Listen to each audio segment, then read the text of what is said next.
की, सुखदेव जी महाराज की जय हो, वेद व्यास जी महाराज की जय हो, जगत गुरु श्री श्री जी महाराज की जय। जय श्री राधे, जय जय श्री राधे, जय जय श्री राधे।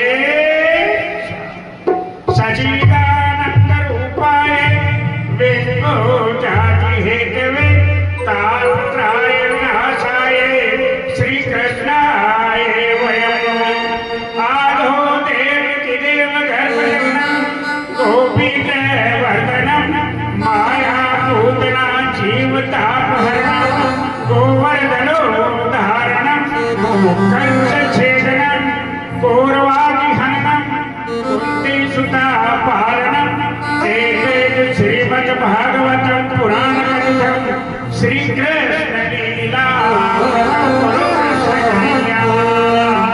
की जय। वसुदेव सुतं देवं कंस चाणूरमर्दनम देवकी परमानंदम कृष्ण वंदे जगद्गुरु।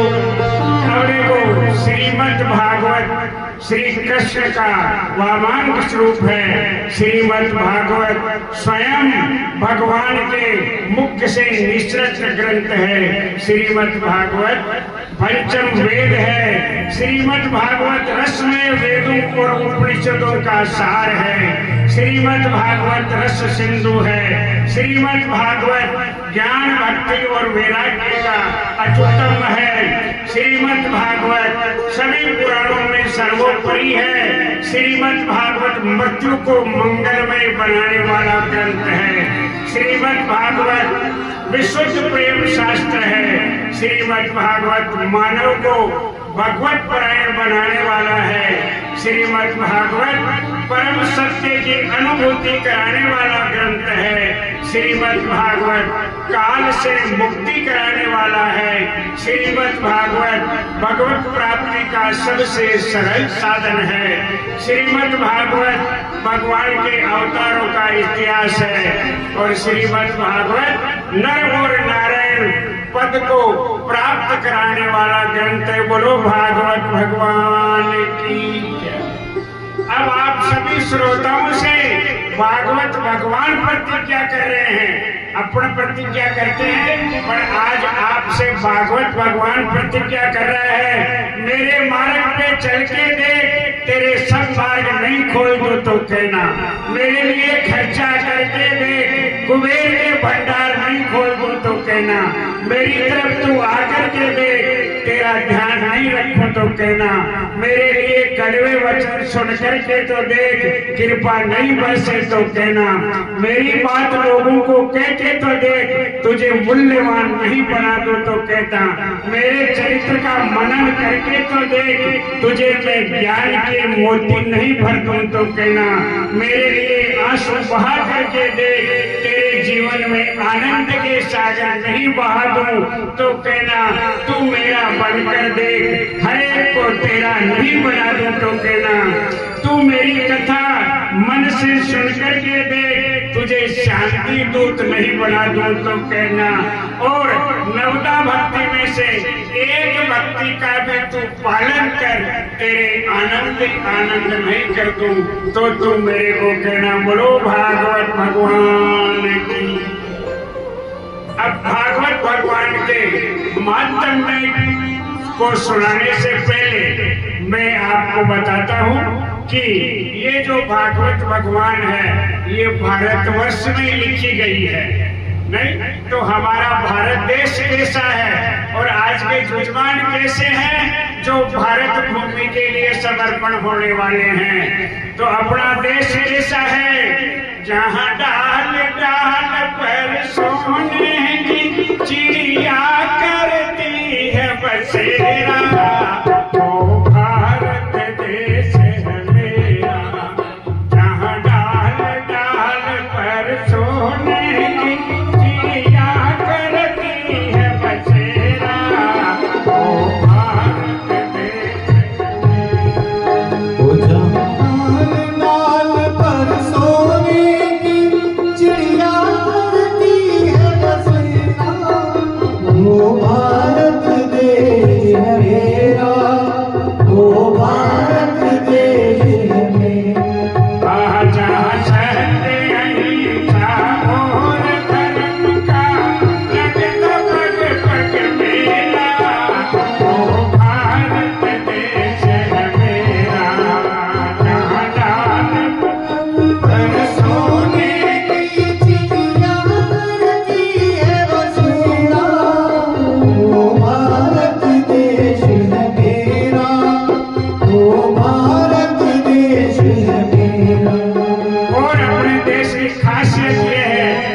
भारत देश में 33 कोटि के देवताओं का वास है और ऐसा कोई भी देश नहीं है जिसमें 33 कोटि के देवता निवास करते हैं।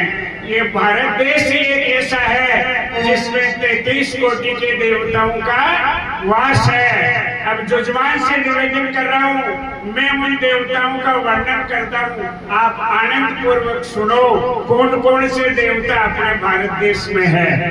गौरी पुत्र गणेश अटे, ब्रह्मा विष्णु महेश अटे, बहन के तारनाथ अटे, गंगा जमुना छान बटे, राम सर को धाम अटे, द्वारका को नाथ अटे, जगन्नाथ की पुरी अटे, चार भुजा श्रीनाथ अटे, श्री कृष्ण और राम अटे, शैलासर हनुमान अटे, मथुरा वृंदावन धाम अटे, खाटू वालो श्याम अटे, रानी सती को धाम अटे, महावीर भगवान अटे,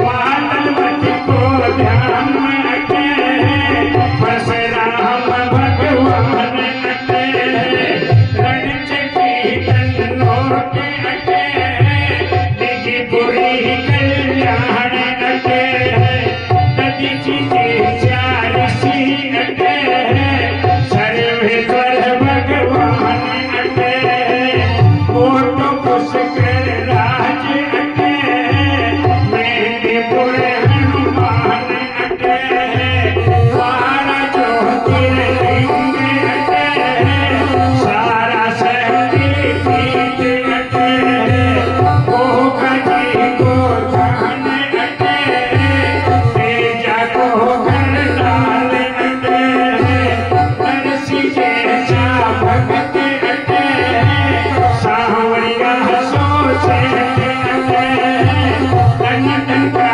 बलिदार अटे, दानी और दातार अटे, घर आया मेहमान अटे, इनका भगवान अटे, मीठी बोली मान अटे, दया धर्म और दान अटे, ऐसी धरती और कटे, समझो तो में कोटे अटे। बोलो भारत माता की। ऐसा भारत देश है, यदि आप समझो तो ये बेटूं भी यहीं पर है। और भारत की अपने देश की मिट्टी कैसी है, चंदन है इस देश की पार्टी, तपोभूमि हर काम है, चंदन है इस देश की माटी तपोभूमि हर काम है, हर बाला देवी की प्रतिमा, बच्चा बच्चा राम है, हर बाला देवी की प्रतिमा, बच्चा बच्चा राम है, चंदन है इस देश की पार्टी, तपोभूमि हर काम है, चंदन है इस देश की माटी, तपोभूमि हर काम है। अपने चंदन जैसी माटी है और अपन माटी को रज भी कहते हैं। तो ब्रज की रज है पवन पवित्र पास जहाँ राधा रानी को, वो ब्रज की रज है पवन पवित्र वास जहाँ राधा रानी को, पास जहाँ राधा रानी को, पास जहाँ राधा रानी को, वो वास जहाँ राधा रानी को, वास जहाँ श्याम प्यारी को, वो ब्रज की रज है पवन पवित्र वास जहाँ राधा रानी को। और अभी आप राधा रानी के दरबार में आपकी भागवत हो रही है। सेवा कुंज मंदिर में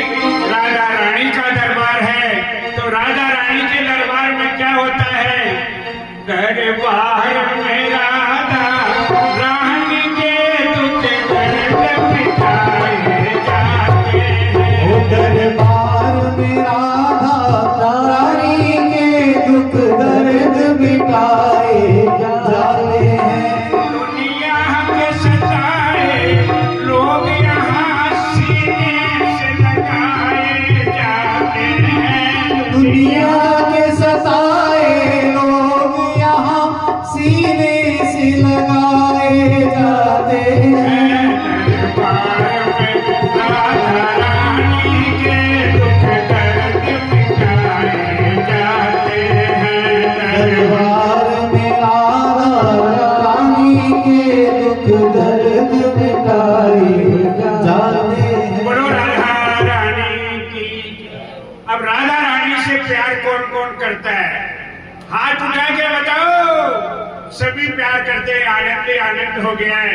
हम भुजा उठा कर कहते हैं हम हो गए राधा रानी के। हम भुजा उठाकर कहते हैं हम हो गए राधा रानी के। हम हो गए कृष्ण मुरारी के, हम हो गए राधा प्यारी के। हम हो गए कृष्ण मुरारी के, हम हो गए राधा रानी के।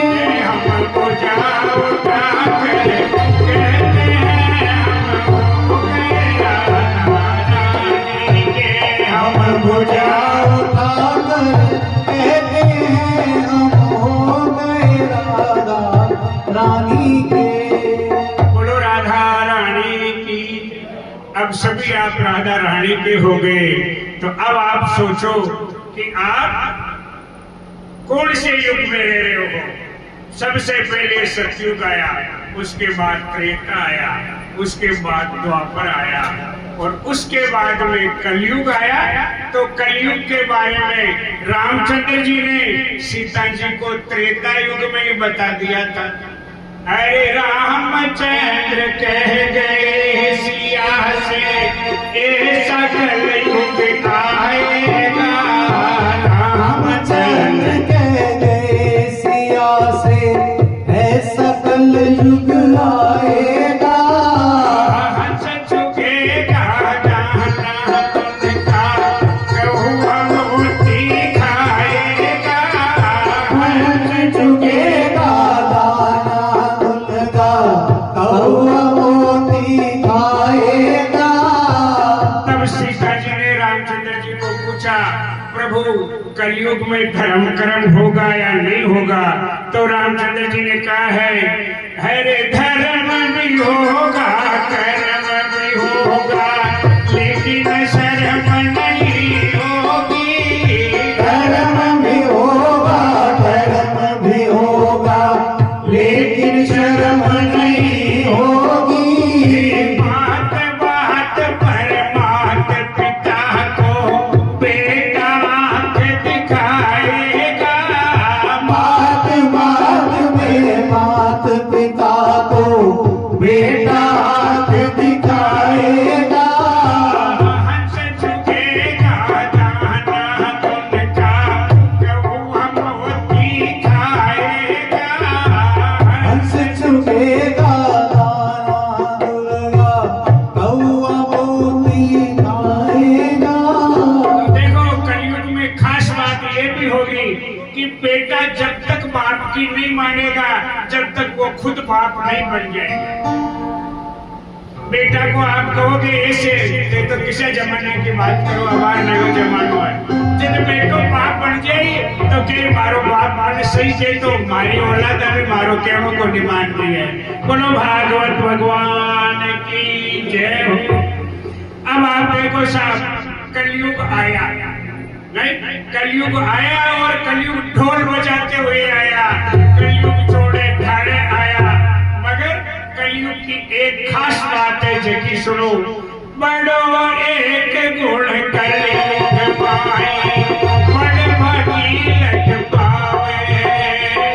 बड़ो एक गुण कलयुग पाई, बड़ भगीरथ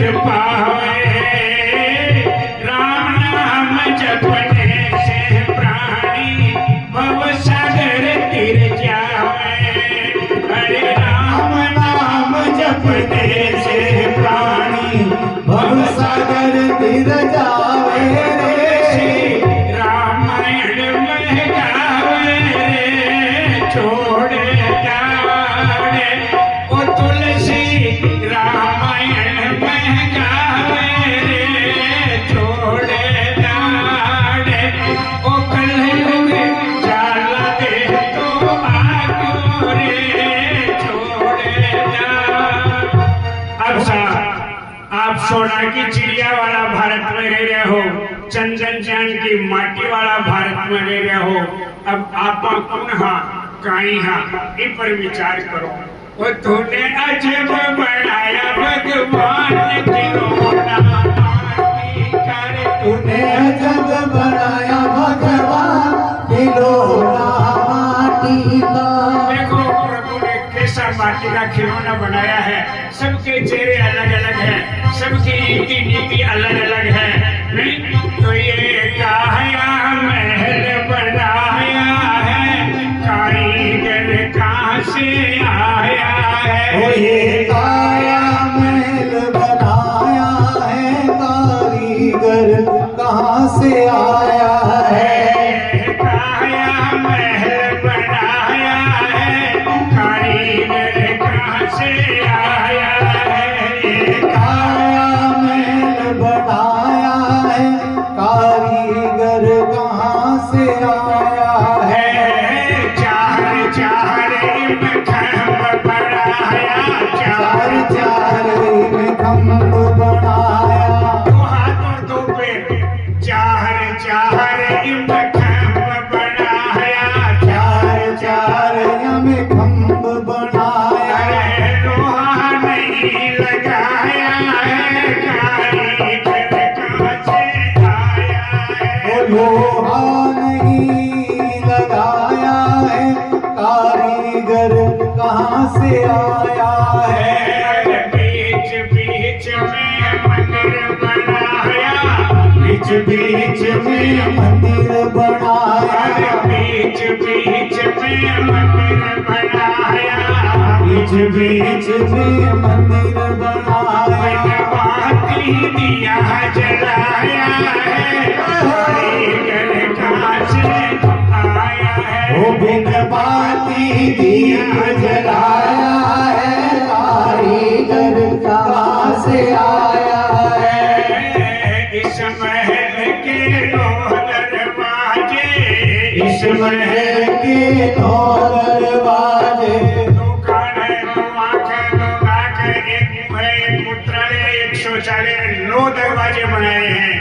इस महल के 9 दरवाजे, इस महल के नौ दरवाजे। 10 माह बंद कराया है, कारीगर कहाँ से आया है। भाई 10 माह बंद कराया है, कारीगर कहाँ से आया है। इसमें लगे के मरे, दो इसमें लगे के मरे। दो इसमें लगे के मरे, दो इस पे लगे के मरे। कौन चलाने वाला है, कारीगर कहाँ से आया है। भाई कौन चलाने वाला है, कारीगर कहाँ से आया है। ऋषि मुनियों ने ध्यान लगाया, ऋषि मुनियों ने ध्यान लगाया। ऋषि मुनियों ने ध्यान लगाया। ऋषि मुनियों ने ध्यान लगाया। इस महल का कारण पाया है, कारीगर कहाँ से आया है। इस महल का कारण आया है, कारीगर कहाँ से आया है। काया महल बनाया है, कारीगर कहाँ से आया है। बोलो भागवत भगवान की जय। अब देखो प्रभु ने कैसा महल बनाया है, ये कारीगर कहाँ से आया है। अब देखो मिट्टी में मिलेगी मिट्टी, पानी में पानी, और पानी का बबूला जैसी तेरी जिंदगानी। ये जिंदगी केवल पानी के बबूले जैसी है। इस कलयुग में जितना धर्म कर लो और जितना राम का नाम ले लो, वही साथ जाएगा, बाकी सब बेकार है। तो साहब एक छोटा सा भजन भी है। मत कर माया को अभिमान, मत कर काया को गुमान, काया तारी कार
ये कायाकार से भी काची है, जैसे ओस का मोती है। ओस का मोती सूरज उगा और अपने आप फूट जाता है। इसलिए भक्ति करो, भगवान की भक्तिमय है। तो कलयुग में भव से पार उतरवा के वास्ते दो ही रास्ता बताया है, एक तो दान और दूसरा प्रभु का नाम। तो एक भक्त ने तो यहाँ तक कहा है कि जो दिन जासी राम भजन में वही दिन आसी गिनती में। जो दिन जासी राम भजन में वही दिन आसी गिनती में। अब कोई के सेठ जी 84 साल का हो गया। अरे 84 साल का भजन कितना दिन करो? 4 साल तो सेठ जी 4 साल कर लिया। जो दिन जासी राम भजन में वही दिन आसी कीर्ति। जितने दिन आप राम का भजन करोगे वही दिन आपकी कीर्ति में आएंगे। तो वासुदेव सुतम देवम कंस चारूण मर्दनम देवकी परमानंदम कृष्ण वंदे जगत गुरु। तो प्रभु को आप प्रेम से भजोगे तो ही प्रभु आपके पास आएगा। प्रभु प्रेम बिना नहीं मिलते, चाहे कर लो कोटि उपाय। मिले न जमुना सरस्वती में मिले न गंगा नहाय। प्रेम सरोवर में जब डूबोगे तो तुरंत प्रभु मिल जाए। बोलो कृष्ण कन्हैया। 2 मिनट का कीर्तन करो। श्री कृष्ण गोविंद हरे मुरारे, हे नाथ नारायण वासुदेवा। श्री कृष्ण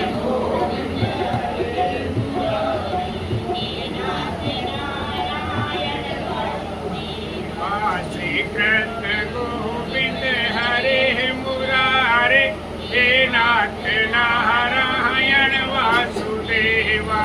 श्री कृष्ण हरे मुरारे, हे नाथ नारायण वासुदेवा। श्री कृष्ण हरे मुरारी, हे नाथ नारायण वासुदेवा। श्री कृष्ण गोविंद हरे मुरारी, हे नाथ नारायण वासुदेवा।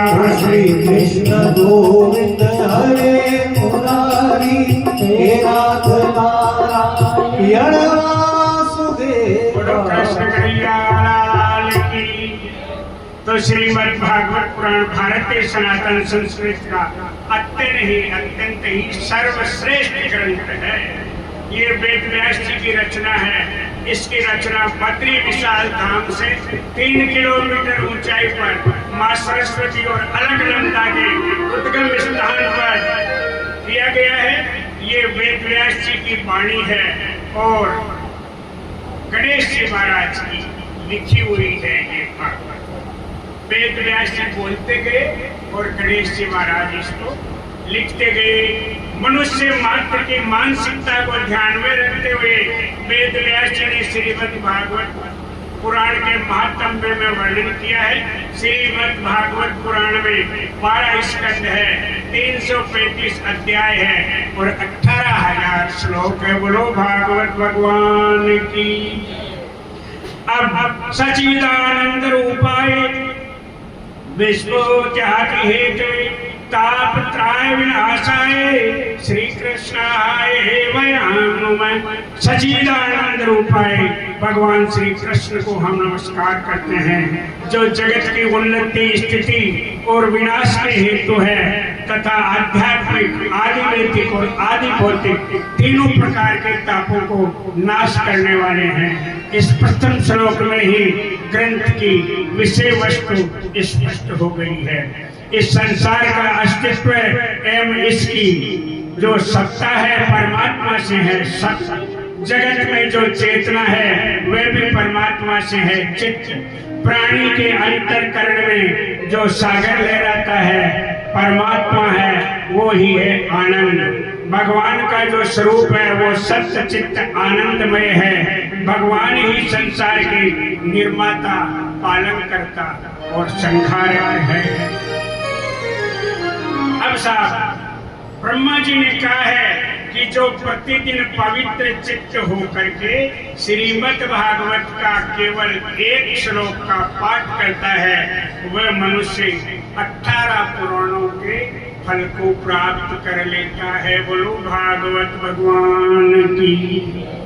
और कृष्ण भगवान ने तो यहाँ तक कहा है कि इस कलयुग में जहाँ जहाँ पवित्र भागवत शास्त्र रहता है, वहाँ वहाँ मैं सदा देवताओं के साथ में उपस्थित रहता हूँ। और जहाँ जहाँ पर श्रीमद् भागवत कथा होती है, वहाँ वहाँ मैं उसी प्रकार जाता हूँ जैसे पुत्र वत्सल गाय अपने बछड़े के पीछे पीछे जाती है। बोलो भागवत भगवान की। इस प्रसंग में सूत जी ने शौनक जी को श्रीमद् भागवत की महिमा बताते हुए कहा है कि जब मनुष्य के जन्म जन्मांतर के पुण्य उदय होते हैं, तभी उसे इस श्रीमद् भागवत की प्राप्ति होती है। रामचरितमानस में भी कहा है, निर्मल मन जन सो मोहि मोहि कपट छल छीर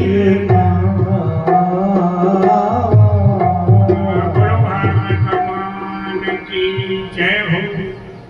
अब साहब कहते हैं कि जहाँ पर नारद जी पधारते हैं, वहाँ आनंद ही आनंद हो जाता है।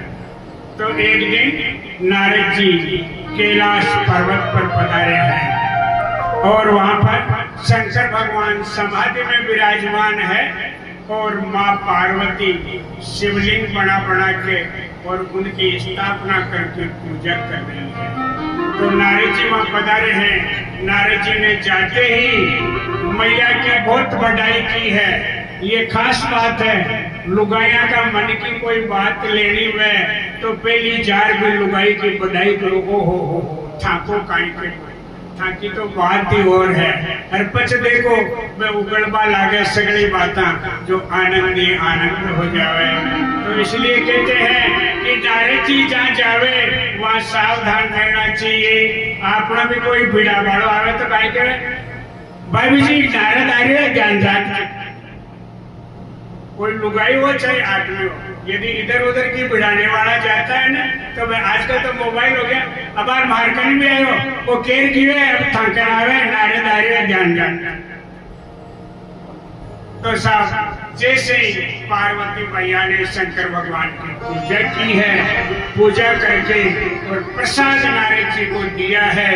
अब नारद जी ने जैसे प्रसाद लिया है, ओहो आनंद ही आनंद हो गया है।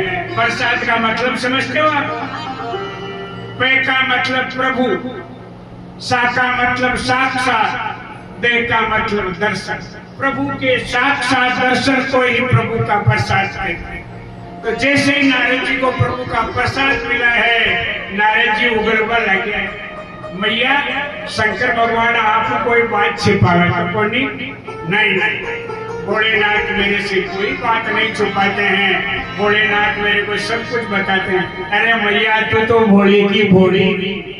नारद जी तो नारद जी है, क्या बात है कि जबकि शंकर भगवान का गला में 27 मुंड की माला है, वह मुंड गुण का है, आज तक थाने बतायो कि अरे पार्वती के मन में ये चीज तो आज तक बताई नहीं और मैंने शंकर भगवान को पूछा ही नहीं। आज ठीक है। तो जैसे ही पार्वती के मन में पूछने का आया तो नारद जी को आपको काम तो बन गयो, श्रीमन नारायण नारायण नारायण भजन नारायण नारायण नारायण ब्रह्मा नारायण विष्णु नारायण ब्रह्मा नारायण नारायण नारायण माता नारायण पिता नारायण माता नारायण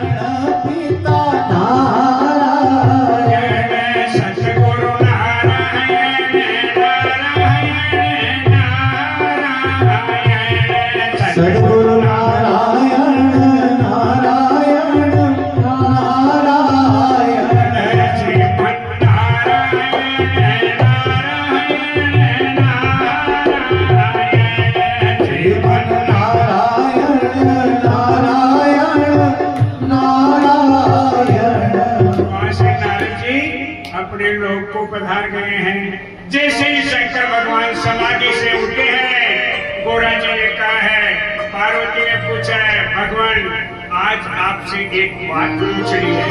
तो शंकर भगवान ने कहा, पूछो देवी, क्या बात पूछनी है? मन में आया शंकर भगवान के कि या तो राम का नाम का या कृष्ण का नाम का बारे में पूछी, पर आज तो पार्वती पूछ रही है, प्रभु आपके गले में जो मुंडमाला है वो किसकी है?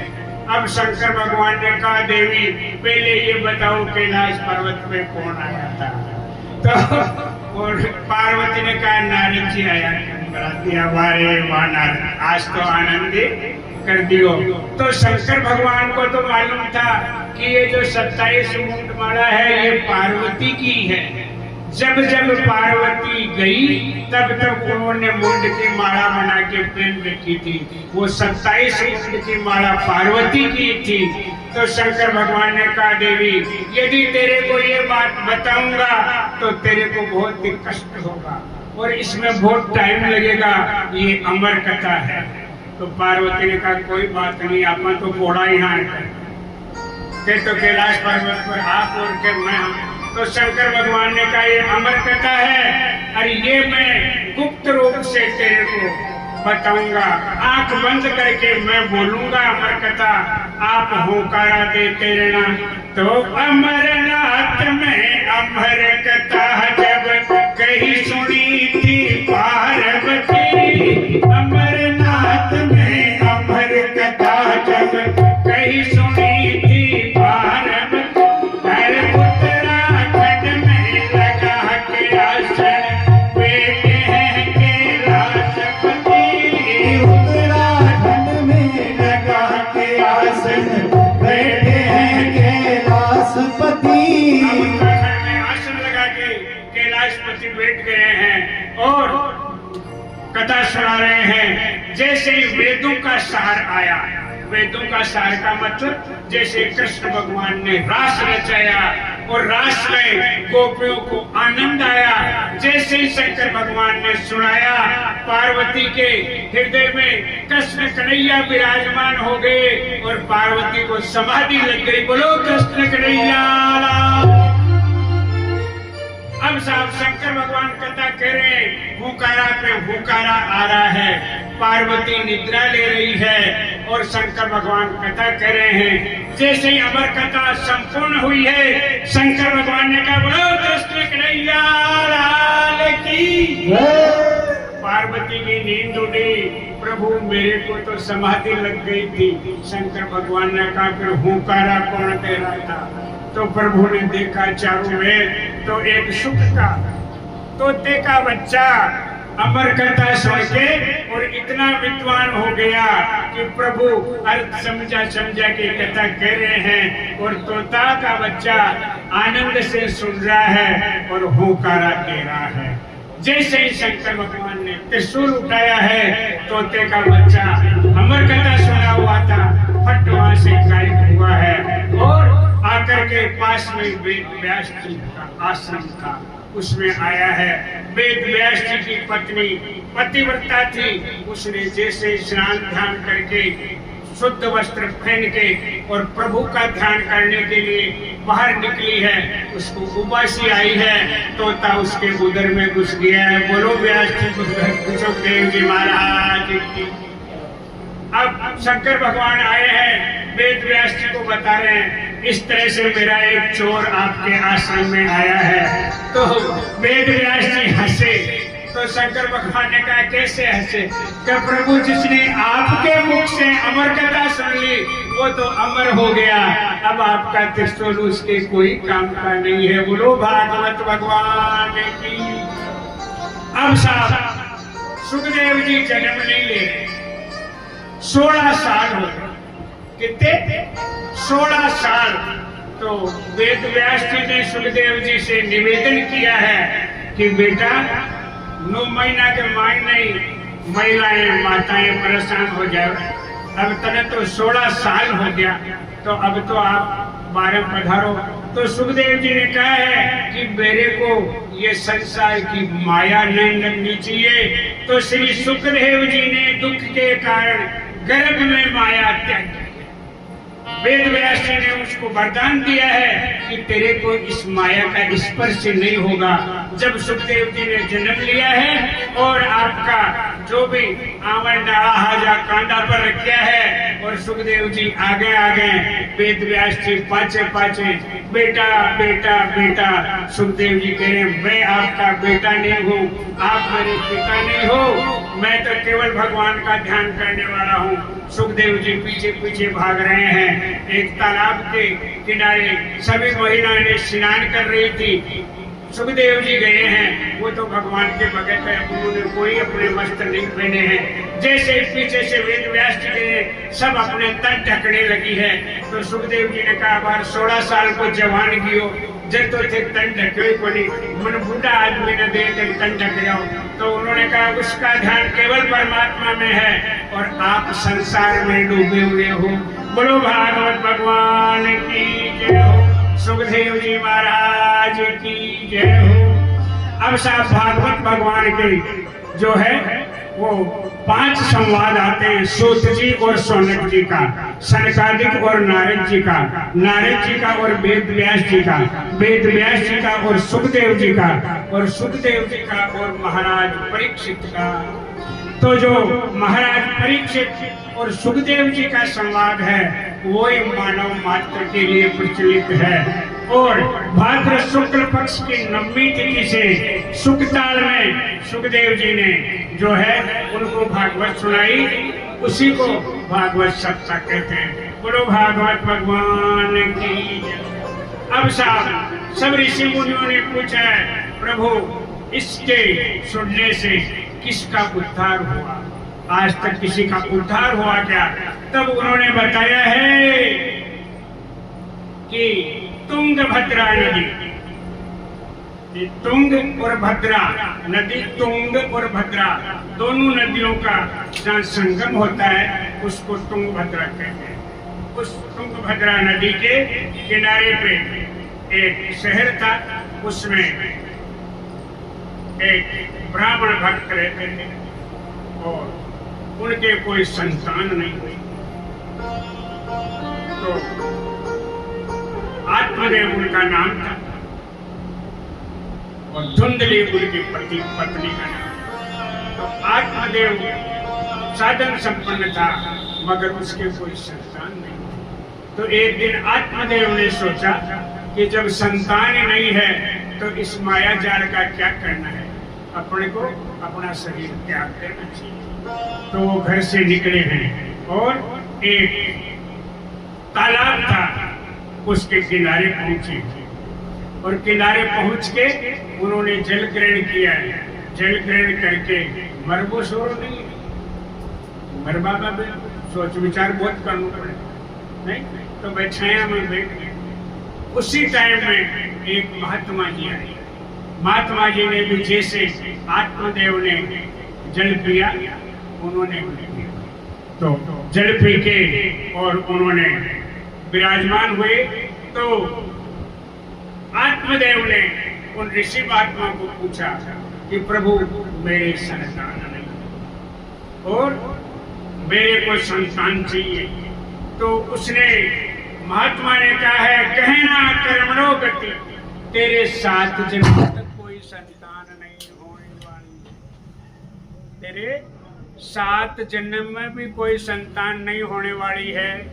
तो आत्मदेव ने उन महात्मा जी को कहा कि यदि 7 जन्म में संतान नहीं होने वाली है तो मेरे को जिंदा रह के क्या करना है, मैं इस तालाब में डूब के मर रहा हूँ और ब्रह्म हत्या का पाप आपको लगे। तो संत तो संत होते हैं, संत ने सोचा है कि ये ब्राह्मण यदि अपने सामने इसमें मर जाएगा तो अपने को ब्रह्म हत्या लग जाएगी। तो संत हृदय नवनीत समान, संत का हृदय नवनीत जैसा होता है। नवनीत को मतलब समझो, कहने के वो नवनीत लूणू लूणू, लोमड़ा को लूणू हुए बिल्कुल सफेद चक नहीं, उसको नवनीत कहते हैं। तो संत हृदय नवनीत समाना, संत का हृदय नवनीत जैसा होता है। तो संत ने कहा चल कोई बात नहीं है। उन्होंने अपना झोला लिया, झोला में से एक फल निकाला, निकाल के आत्मदेव को दिया।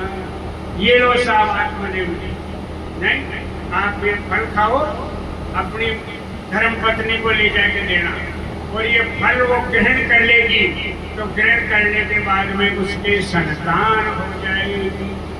आत्मदेव जी अपने घर गए हैं और धुंधली को बुलाया है। धुंधली, ये एक महात्मा जी ने मेरे को फल दिया है, आप इसको ग्रहण करो, आपके 9वें महीने पुत्र हो जाएगा।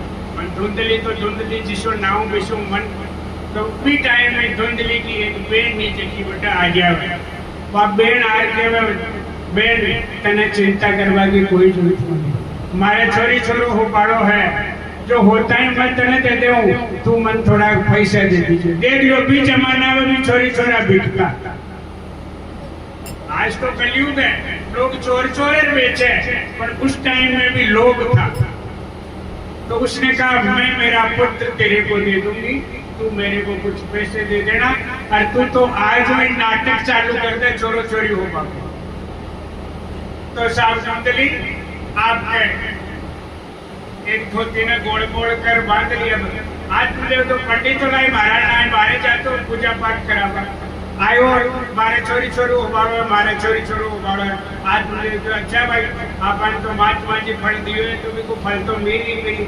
अरे बा बेन आपकी बेन ने क्यों महाराज की परीक्षा लेवा ने वो फल है जो गाय ने हुआ। तो उनके घर में गाय थी जिसको फल खिला दिया। अब जैसे ही 9 महीने हुए बेन के बेटो हुयो, बेन फटल्यार बेटो दियो। आत्मदेव जी मारो पूजा पाठ कराया, बेटो हुयो बेटो हुयो बेटो हुयो। तो आत्मदेव जो भाई चलो आनंद हो गया। अब कोई धुंधली के बेटो मारे हुए है, मैं इनको नाम मारे मापे की रात नहीं, तो बाप का बेटा को नाम रखो धुंधकारी, खुद धुंधली बेटा को नाम धुंधकारी। अब 2-3 महीना हुआ और भी गाय के भी एक पुत्र हुयो। बोलो गोकर्ण जी महाराज की। तो उसके केवल कान गाय जैसे थे, बाकी शरीर मनुष्य जैसा ही था। तो आत्मदेव ने उसका नाम रखा गोकर्ण, गो जैसे कान, इसलिए उसका नाम रख दिया गोकर्ण। अब साहब वो धुंधकारी तो दुष्ट हुआ और गोकर्ण विद्वान हुआ। क्यों? कि महात्मा जी को फल हुआ, तो महात्मा जी को फल तो ग्रहण करो तो विद्वान ही हुई। अब साहब वो धुंधकारी है जो अटीने पटीने वेश्यावर्ती में लाग्यो। अब बाप परेशान हो, तो पिताजी आत्मदेव गोकर्ण ने पूछो, बेटा गोकर्ण तू विद्वान है, अब मेरे को क्या करना चाहिए? तो गोकर्ण जी ने कहा पिताजी ये संसार असार है, संसार में कोई सार नहीं है। आप तो वन में जाके और भगवान की भक्ति करो, आनंद में आनंद हो जाएगा। तो आत्मदेव जी भगवान की भक्ति करने के लिए गए और प्रभु में विलीन हो गए। वो जो है धुंधकारी अपनी माँ को परेशान कर रहा है, तो एक दिन माँ भी तंग आ और बेरा में पड़र मर गई। अब साहब धुंधकारी चोरिया करवा लगे, तो चोरी कर लियावे और वेश्यावृत्ति करे, वहां वेश्या को भरण पोषण करे। एक दिन कोई एक मोटा घर में चोरी करे ले, मारो बांध ले सोना चांदी को। तो फिर वेश्या ने सोचो कि वो अत्ता बड़ा घर की चोरी कर ले, यदि वो पकड़ी को तो एक साथ में आपने भी धुनाई होनी है, जरूर हो, में कोई शक नहीं है। तो क्यों नहीं ये धुंधकारी ने मार दियो जाए, पहले भी मारती लुगाया दड़ी ने। ये कलयुग है, इसमें तो रोज मारती है, पर पहले भी ऐसा होता था, नहीं समझा? तो वे लुगाया बिना माचा में रस्सा बांधो है, अरबी का मुंडा के माय ने आग भर भर बिना मारी है। अब साहब आत्मदेव उसका धुंधकारी का अंत हो गया और वो प्रेत योनि में चला गया। अटीने गोकर्ण जी भी यात्रा में जोड़ा, तो पहली यात्रा पैदल ही होती, तो गांव का जी हो गया। गोकर्ण जी गया के माय नहा, गया में गोकर्ण जी ने क्यों रे भाई थारो भाई धुंधकारी तो मर गयो भाई, यान की मौत मरे। तो गोकर्ण जी गया के महीने मां का श्राद्ध करया है, मां का पिंड सराया है, पण बाऊ की को नहीं। गोकर्ण जी जैसे ही गांव आए हैं तो रात को धुंधकारी ने बिल्कुल जो है हुड़दंग मचाया है। जैसे ही गोकर्ण जगा है उस धुंधकारी ने बताया, मैं तेरा भाई धुंधकारी और मैं मेरे कर्मों से, बुरे कर्मों से प्रेत योनि में चला गया हूं, तू मेरा उद्धार करा। तो गोकर्ण जी सुबह उठे हैं, उठ के उन्होंने सभी महात्माओं से पूछा है, प्रेत योनि में जाने से उद्धार कैसे हो सकता है? तो सभी महात्माओं ने कहा श्रीमद् भागवत भगवान की कथा था। तो गोकर्ण जी ने श्रावण मास के पहले पखवाड़े में अष्टमी से भागवत कथा का आयोजन किया है। खुद गोकर्ण जी ने ही भागवत बांची है। अब उसमें उस धुंधकारी को भी आह्वान किया है, तो धुंधकारी भी वहां हवा के रूप में आया है और एक बांस के अंदर आके और घुस गया है। जैसे ही गोकर्ण जी कथा करते, बांस की एक पेड़ी रोज चिटक जाती। जैसे ही 7वां दिन हुआ, पूरा बांस फट गया और धुंधकारी जो है भगवत रूप में प्रकट हो गया। जैसे ही भगवत रूप में प्रकट हुआ है, भगवान के पार्षद आए हैं विमान लेके, गोकर्ण उसको धुंधकारी को बिठाया है और स्वर्ग में ले गए। बोलो भागवत भगवान की। अब जैसे ही वो गया है तो सभी श्रोताओं ने पूछा है गोकर्ण जी को, गोकर्ण भागवत तो मैं सगाई सुन, तारा भाई के लिए किया है वो विमान नहीं? तो गोकर्ण जी ने एक छोटा सा उदाहरण दिया। एक मूर्तिकार है, उसने 2 मूर्तियां बनाई। दोनों मूर्ति देखने में इच्छा है। एक मूर्ति पे लिखा 500 रुपए, दूसरी मूर्ति पे लिखा 5000। मूर्तियां बराबर है, वजन भी दोनों का बराबर है। एक की कीमत 500 रुपए, दूसरे की कीमत 5000 रुपए। तो कहा ये तो दोनों बराबर है नहीं? तो गोकर्ण ने कहा भाई आओ, आप में से विद्वान कौन है? तो आज के जुजमान विद्वान है अपने तो शराब साहब, तो उनको बुलाया, आओ साहब परीक्षा करो, आप तो चांदी सोना के जानकार हो। ये चांदी की दोनों मूर्तियां हैं, दोनों का वजन बराबर है और वजन से ही तो पैसे मिलते हैं चांदी के। तो इन्होंने कहा भाई परीक्षा करें तो कैसे करें? तो इन्होंने कोई गुरु से इशारा, मेरे जैसा गुरु था घोड़ा, उसने इशारा किया, चिंता मत करो, एक मोड़ी की डोर बनाओ। तो इन्होंने मोड़ी की एक डोर बनाई। डोर बना के पहली मूर्ति के इस कान में डाली, तो इस कान में डाली, वो इस कान से निकली। तो शराब साहब ने कहा ये 500 रुपए के कैसे?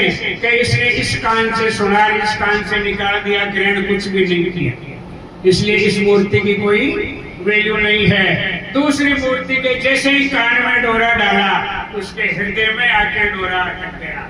ओहो, इसने मन से कथा सुनी है, मनन करके मन से कथा सुनी है, ये मूर्ति 5000 रुपए की है। जब सभी ने कहा गोकर्ण अब हम भी मनन से सुनेंगे जैसे तेरे भाई ने सुनी है, तो उन्होंने दूसरे पखवाड़े में कार्तिक मास के में भागवत की और सबने तन और मन से सुनी। तो सभी के लिए भगवान के पार्षद विमान लेके आए और सभी को स्वर्ग में लेके चले गए। गोकर्ण जी सही थी, बोलो भागवत भगवान की। ऐसा है भागवत का संसार। भागवत तो सुनो, जितनी ही सुने जाओ। हरि अनंत, हरि कथा अनंत, इसका कोई पार ही नहीं है। अब साहब जैसे कलयुग आने वाला हुआ तो उद्धव जी को सभी ने कहा, उद्धव जी अब कलयुग आने वाला है, अब क्या होगा? तो उद्धव जी ने कहा कि अब मैं भगवान के पास जाके पूछता हूँ प्रभु क्या करना चाहिए।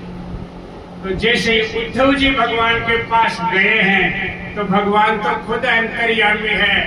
भगवान उद्धव जी से कह रहे हैं क्या तुम्हें पता है ये उद्धव अब द्वापर जाने वाला है?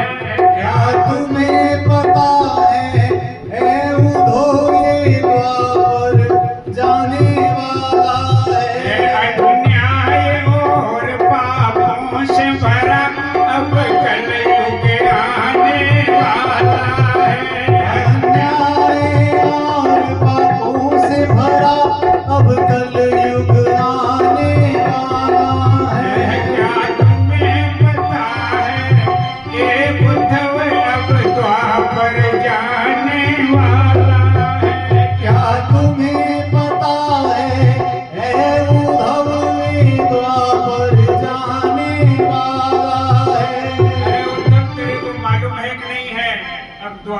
समाप्त होने वाला है। तो उद्धव ने कहा, प्रभु मैं इसीलिए आपके पास आया हूँ। अब आप अपने स्वधाम पधारने वाले हैं तो हम भक्तों का और साधु संतों का क्या होगा? तो भगवान ने कहा है, अब मैं भागवत में विराजमान होने वाला हूँ। मैं सभी अलंकृत धारण कर भागवत में जाने वाला। ओ मैं सभी अलंकृत धारण कर भागवत में जाने वाला हूँ। जहाँ भागवत गाई जाएगी मैं वहीं पे रहने वाला हूँ। ओ जहाँ भागवत गाई जाएगी मैं वहीं पे रहने वाला हूँ। जो भागवत करवाएगा वो प्राणी किस्मत वाला है। जो भागवत करवाएगा वह मानव किस्मत वाला है। अन्याय और पापों से भरा अब कलयुग आने वाला है।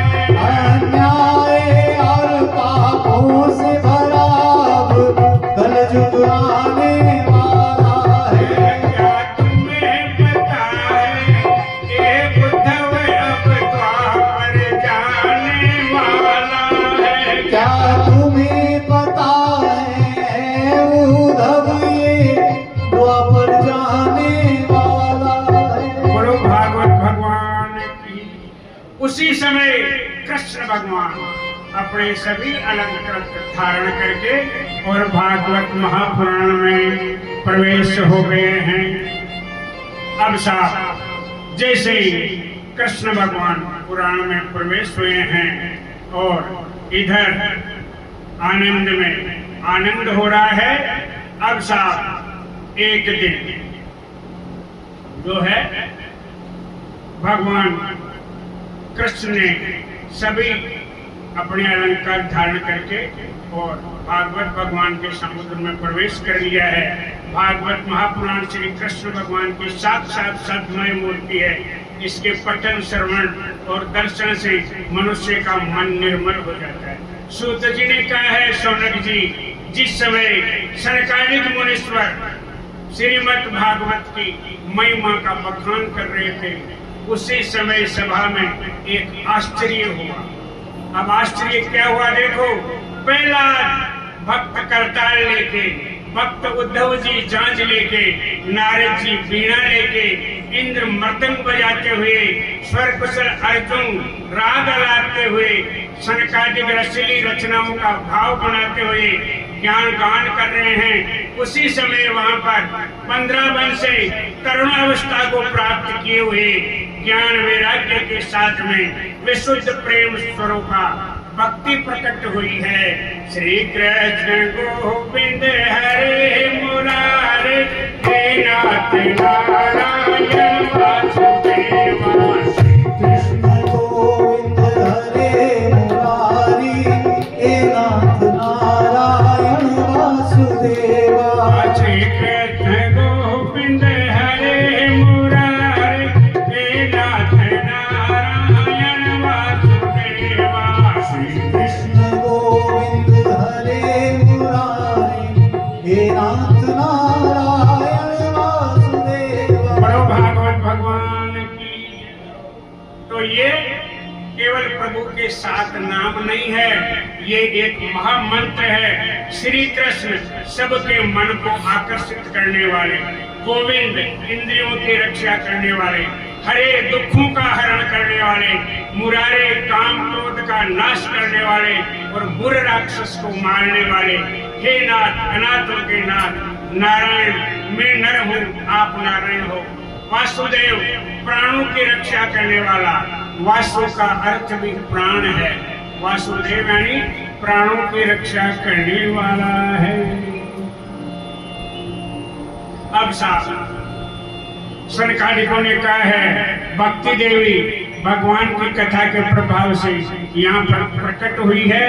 भक्ति ने सनकादिकों से पूछा है कि मैं बंदरावन से कनखल आ गई हूँ, अब बताओ मैं कहाँ रहूं? तो सनकादिकों ने कहा है आप सभी भक्तों के मन में विराजमान हो।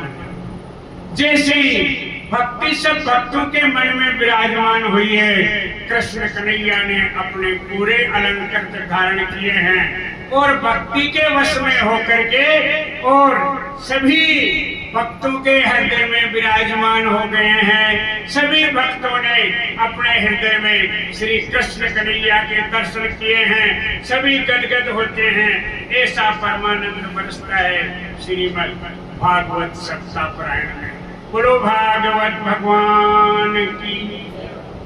इसके पश्चात सोनक जी ने श्री सूत जी से पूछा, ऋषिवर श्रीमद् भागवत का आनंद ही आनंद आ रहा है, अब अपने को क्या करना चाहिए? तो साहब आगे जाके और उन्होंने बताया कि जैसे आप भक्ति करोगे, भक्ति करने से ही आपको भगवान के दर्शन हो सकते हैं। ऐसा ही भागवत महापुराण में है। उसके बाद में उन्होंने बताया है भागवत सप्ताह की विधि बताई है। श्रोता को कथा निष्काम भाव से सुननी चाहिए। श्रोता जो कथा सुनते हैं उनको निष्काम भाव से आनंद पूर्वक कथा को सुननी चाहिए और मेरा जीवन सुधरे, मेरा पाप छूट जाए, मुझे भक्ति का रंग लगे, इस भाव से कथा सुनने वालों के लिए 12 ही महीना पवित्र है। वो कभी भी कथा श्रवण कर सकते हैं। श्रोता को आसन पर बैठकर कथा सुननी चाहिए, श्रोता को एक समय भोजन करना चाहिए और श्रोता को धरती माता पर सोना चाहिए। मन लगाकर महाराज परीक्षित की जैसी कथा सुननी चाहिए। परीक्षित ने कथा कितने घंटे सुनी? 168 घंटे लगातार एक आसन पर बैठ सके कोई? 168 घंटे। 3 घंटा में तो पसीना अब लग गया, बीच में फोन आ गया। नहीं। अब श्रोता भी 3 प्रकार के होते हैं। एक तो सरोता, सुपारी काट पाता, कथा में आएगा, महाराज तो बोलिया जगह की समझ में को नहीं। दूसरों अरे बटे कथा हो रही, आ महाराज ने उबा चौकी, कोई कही नहीं माना तो आ चौकी। श्रोता काट करने वाला नहीं। अरे एक श्रोता खंबा को सारा लेर बैठ आराम, और महाराज कथा के ही 3 घंटा आराम नींद काट। और 7वें दिन के महाराज की कथा में तो इतना आनंद आयो कि 7 दिन में 21 घंटा नींद ही नींद काटी। इसी कथा तो और करवा कर लाओ। और एक श्रोता जो परीक्षित की तरह सुना है 168 घंटे मन लगा के, ये 3 प्रकार के श्रोता बताए। उसके बाद में वक्ता को बताया है कि वक्ता सुखदेव जी के समान होना चाहिए, मगर वक्ता ब्राह्मण कुल का होना चाहिए। ये आपको ध्यान से सुनने की बात है। वक्ता ब्राह्मण शरीर का ही होना चाहिए, जिसको व्यास गद्दी पर बैठने का अधिकार है। आजकल हर जाति का आदमी भागवत करवा लग गया, नहीं तो व्यास गद्दी पर बैठने का केवल ब्राह्मण को हक दिया है भगवान ने। खुद भगवान ने कहा है कि मैंने मेरे गर्दन के ऊपर मस्तक से ब्राह्मण को पैदा किया है, मेरी भुजाओं से मैंने क्षत्रिय को पैदा किया है, मैंने मेरे उदर से सब सेठ और जो खेती करने वाले वैश्यों को किया है, और मेरे नीचे के हिस्से से मैंने शूद्र को पैदा किया है। इसलिए ज्ञान का ज्ञाता ब्राह्मण ही है। ब्राह्मण होना चाहिए कथावाचक, चाहे ब्राह्मण कैसा है। और वाचक ऐसा होना चाहिए जहाँ का बालक, जवान और बुढ़ा उनकी भाषा को समझ सके। और एक दिन में यदि एक आदमी के भी भागवत को लाग जाए तो कथा करवाड़ा की कथा सफल हो जाए। 100 आदमी सुन रहे हो, यदि एक आदमी के भी आज की मेरी एक बात लग जाएगी तो मेरी कथा सफल हो जाएगी। बोलो भागवत भगवान की। इसके बाद में साहब सुखदेव जी के वेद व्यास जी कहते हैं सत्यम परम धीमहि, परम सत्य स्वरूप परमानंद का हम ध्यान करते हैं। यहाँ पर वेद व्यास जी ने भगवान के किसी विग्रह का उल्लेख नहीं किया है। उन्होंने कहा आपको शंकर भगवान प्रेममय है तो शंकर का ध्यान करो, राम जी है तो राम जी का ध्यान करो, कृष्ण कन्हैया है तो कृष्ण कन्हैया का ध्यान करो। आपको जिस भगवान में आस्था